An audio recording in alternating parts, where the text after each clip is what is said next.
വാലിന്മേൽ പൂവും പാട്ട് വേശു കിളി മകളേന്ന്. അപ്പോൾ ഇതൊക്കെ കഴിഞ്ഞു. അത് ഉഗ്രം അസാധ്യം. ഞാൻ നമ്മുടെ രാജുവേട്ടൻ്റെ അടുത്ത്, രാജുവേട്ടൻ ഈ വേശുക്കിളി മകൾ എന്താണ്?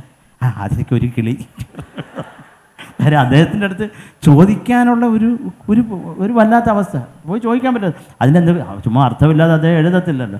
അദ്ദേഹം ഇവനൊക്കെ ഇത്രേ വിവരം ഉള്ളൂ എന്ന് അദ്ദേഹം ധരിച്ചാലോ എന്നുള്ള പേടിയുണ്ട്. സാറേ ആ വേശുക്കിളിമോട് നല്ല സുഖമാണ്.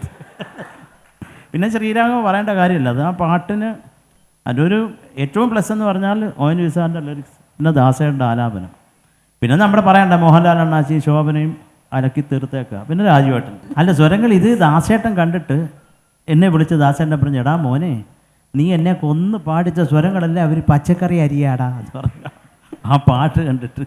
പക്ഷേ അതാണ് അതിൻ്റെ ഒരു ഹൈലൈറ്റ്.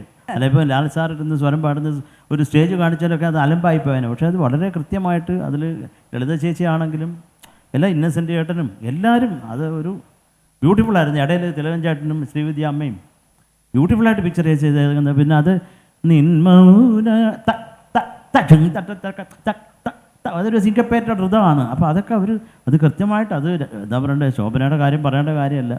താളത്തിൻ്റെ കാര്യം അരച്ച് കലക്കി കുടിച്ച ഒരു നടിയാണ് ശോഭന. ഞാൻ വർക്ക് ചെയ്തിട്ടുണ്ട്. അതിലൊക്കെ കുറേ സന്തോഷം.